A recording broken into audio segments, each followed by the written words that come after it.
So we had heard that the Birmingham males were way down in the southwestern parts of the reserve with some of the Ntsevu subadults, quite far away from their normal range.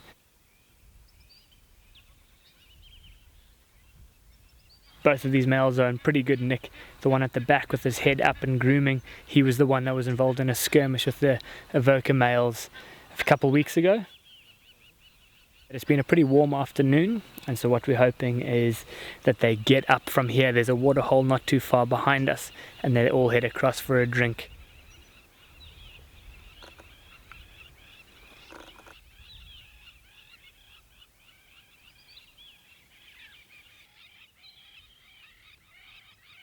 His back legs are looking quite skinny, his hips are skinny, but at least his front quarters are still quite large and he's walking around alright. We're going to try to follow them as closely as possible over the next few weeks just to see their condition, see whether they're improving or deteriorating. It's not quite clear when these aging males are going to succumb to some younger, fitter rival males. At least we can confirm they're both looking well and healthy. They have seen better days, but that's what an 11 or 12-year-old male is going to look like at this stage.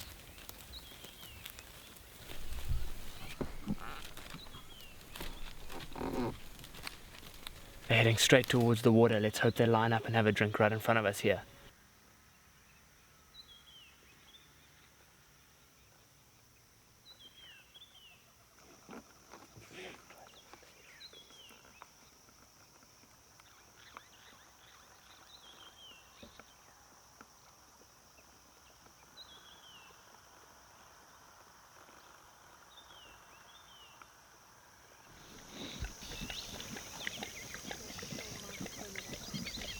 I think we got the shot.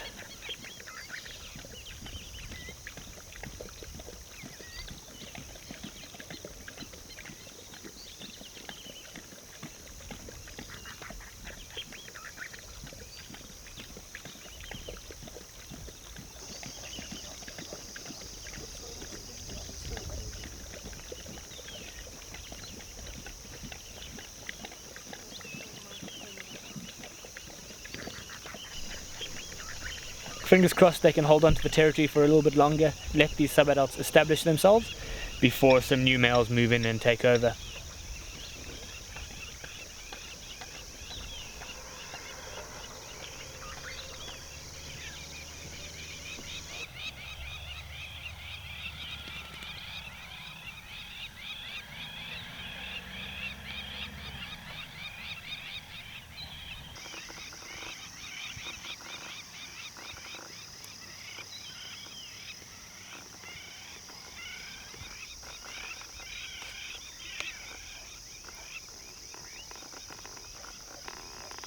So after seeing them drink, I mean, it's not going to get much better than that this evening, so I reckon let's head on back to camp.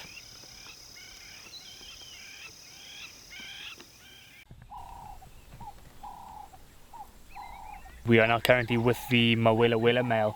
He's moving around almost on a territorial patrol, which is very unusual for this temperature and this time of day. Still early afternoon, just after 3. We'll stay with him, see where he goes. My best guess would be he's going to settle himself down somewhere in the shade and wait out until the day cools down a little bit further.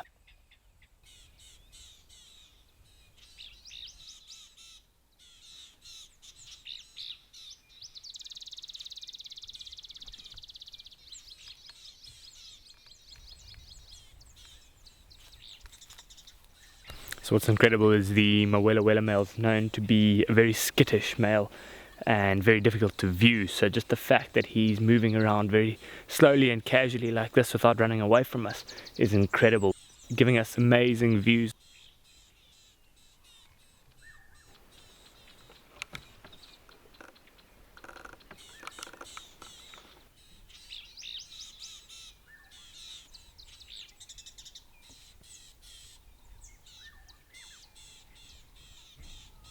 So the Mawelawela male is often found down in the more open grassy areas where we wouldn't really expect or plan to come and try and find a leopard. So whenever we do come down here and manage to find one, it's always that added bonus or an extra treat to see one down here.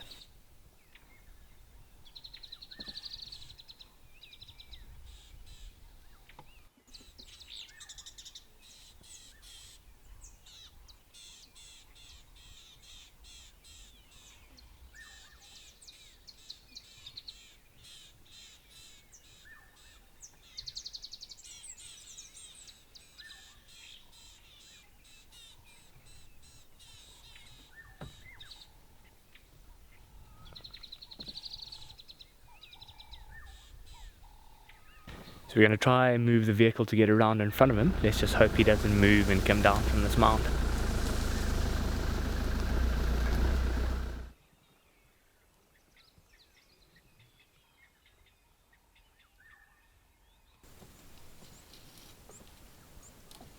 While he was up on the mound, something caught his attention over behind us.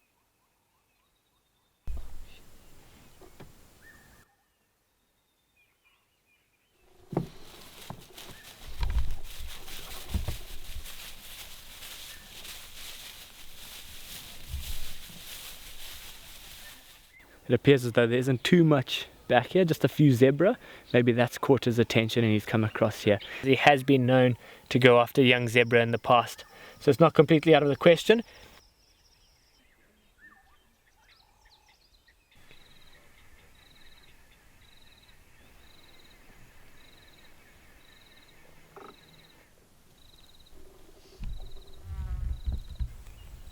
It's starting to get dark. I reckon let's leave him now and we'll head back to camp.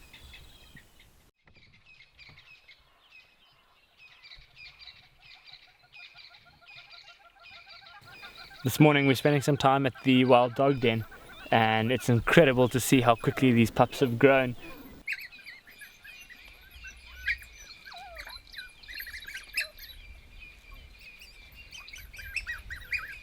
Some of the sightings the rangers have been phenomenal, and we'll throw a bit of footage in from Guy and Kirst. They've had some killer sightings in the last week.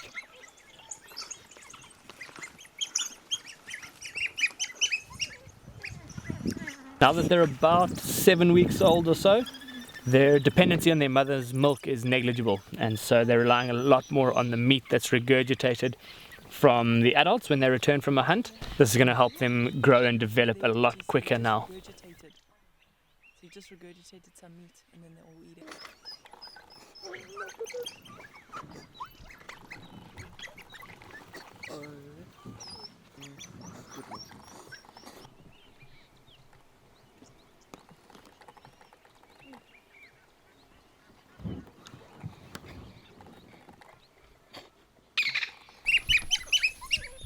Pups are growing rapidly, both in size and in confidence, venturing further and further away from the den, so much so that when the adults leave to go off hunting, the pups almost want to follow suit and join them, where the adults then have to turn around, come back, reprimand the pups and make sure that they stay behind in the safety of the den.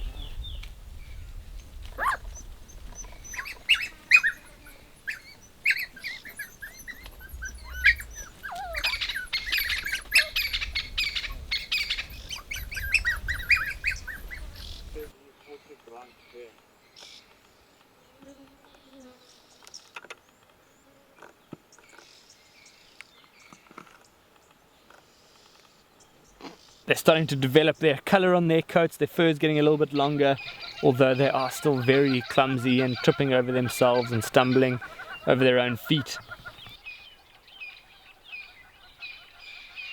As they venture out from the den more and more, they're picking up a lot of grass seeds in their fur with some burrs, and that's getting stuck in there. They aren't yet able to groom that off, or they don't really pay attention to it. Now they're picking up a lot more parasites, and that, along with them eating a lot more meat, is going to make the conditions inside of this den unsanitary, which means they'll probably move to a new den.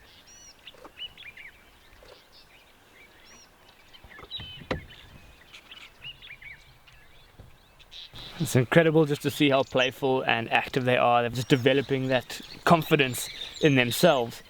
But it's been an incredible time watching these pups and watching them grow, seeing them develop, and I look forward to the next few weeks to see where they go from here.